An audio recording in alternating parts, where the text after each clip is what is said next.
Alright, for today's video is ipapakita ko ho sa inyo yung isa sa pinakapaborito kong Jollibee sa Davao City. Ito siya, matatagpuan lang siya along Diversion Road, corner Maa Bypass Road.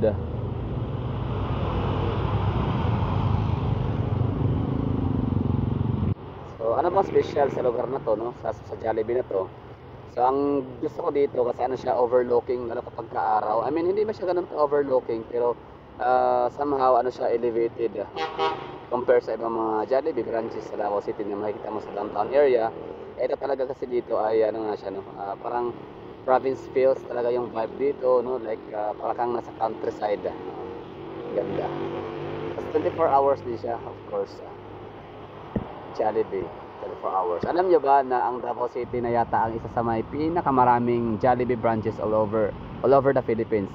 Kung hindi ako nagkakamali, I mean nung last time na na-check ko itong ano, siguro mga year 2023 or last year 2024, chinek ko ito, binilang ko yung Jollibee sa Davao City base sa aking abot kayang pagbibilang, kasi kabisado ko naman lahat ng mga lugar sa Davao City na may Jollibee.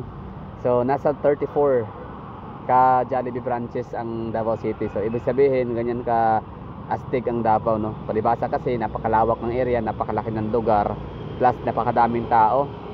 Metro Davao is ano, no? Meron kaming 5 million population sa metropolitan areas of Davao. Kasama na yung mga ibang lugar na siyempre pupunta ng Davao City para kumain ng Jollibee. Hindi, pupunta ng Davao City, may mga transaction, tapos napapadaan sila sa mga area na may mga Jollibee kakain. So 34 ka branches or tindahan ang meron kami dito sa Davao City. So di ko alam sa inyong lugar kung ilan ba, no? Ilan ba yung Jollibee branches sa inyong syudad, Kasi kami dito 34.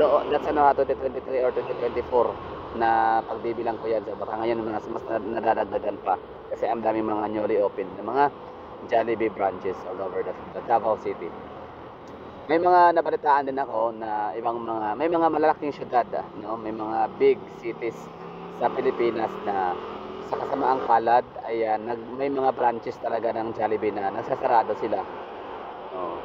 So reason, hindi na mabenta, lugi yung branch, hindi siya kumikita. So yun yung rason bakit sila nasasarado. So pag hindi kumikita yung isang Jollibee branch, ibig sabihin may maaaring competitor or maaaring walang masyadong kumakain, no? So ibig sabihin mababa ang purchasing power ng lugar, ng location na kung saan sila nakapagpatayo ng Jollibee branch. So ito, ganda to, sa mga taga Davao City na nanonood dyan, try to consider na mag-dine in dito kasi ang ganda. Partida wala pa tong alfresco area.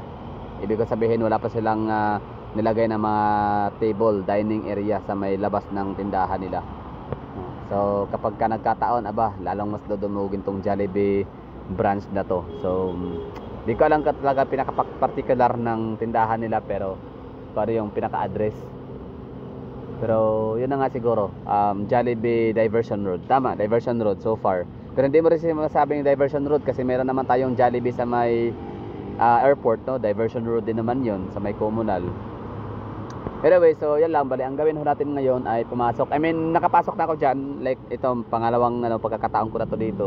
Pero nagiging party na. Pangatlo pala. So, nakalawa na ako dito, pangatlo na to ngayon na pagbalik. So bali, ang gagawin natin is ipapakita ko yung loob, ano. So ang style dito nila ay yun, kiosk na rin. Actually lahat naman nila yata ang Jollibee, no. Lahat na yata ng Jollibee sa Pilipinas ay naka-kiosk na.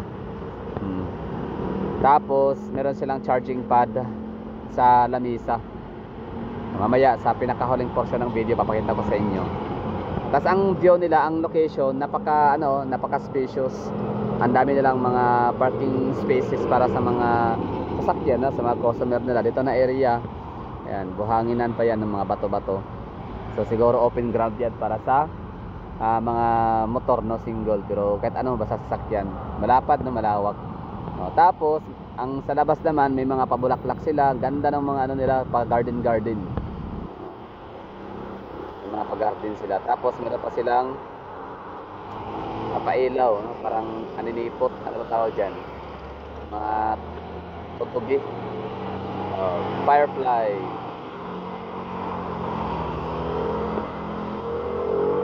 Ang ganda, no? Sige lang, may time din tayo mag-vlog dito yung araw talaga, no? Para makita natin yung view as a whole. Kasi isa yan talaga sa aking kinonsider o isa yan sa aking criteria of judging. Bakit natin masasabing maganda ang isang Jollibee branch? Dahil nga sa location nito at ang kanyang view. Tsaka 24 hours, mayroon din siyang drive-thru.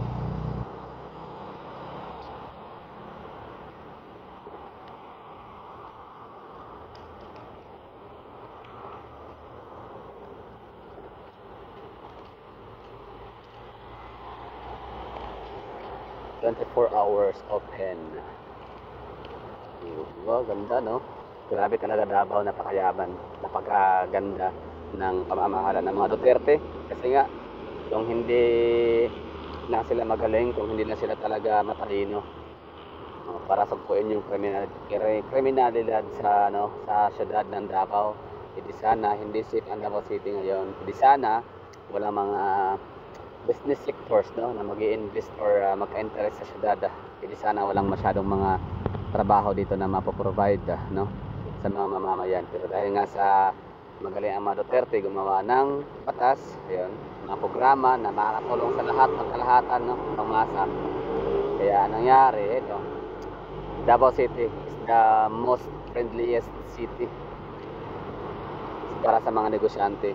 Kaya magpiyansa sila sa Davao na walang corruption, so safety din ang lugar, kasi mataas ang purchasing power. Kaya yun, ang daming mga negosyante na pupunta sa Davao City. The reason na ang daming mga nag-migrate na rin sa Davao dahil dito sila nagtatrabaho at dito na dinala yung pamilya nag-settle. Tapos yun na, forever, happily ever after na tayo dito pagkira sa Davao City. Lalo na kung magbaba si Marcos, di ba? Mag-step down sa kanyang pagiging presidenteng wala naman talaga siyang gawa, wala talaga siyang kakinabang, wala talaga siyang performance, no? Kaya better yet na siya, step down at yan, magpahinga. O at pag niya i-career niya na talaga i-focus yung pagko-Coca-Cola. Oh, yun. Para talaga hindi lang Davao City ang mayaman, hindi lang Davao City ang safety. Oh, tinan mo yun, oh. Oh.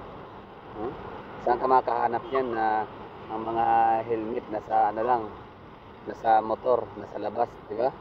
Mostly kasi yan ninanakaw yan, di ba? Lalo yung mga mamahaling mga brand ng helmet, ano ba mga Spider, di ba? Dito sa mga ilang brand.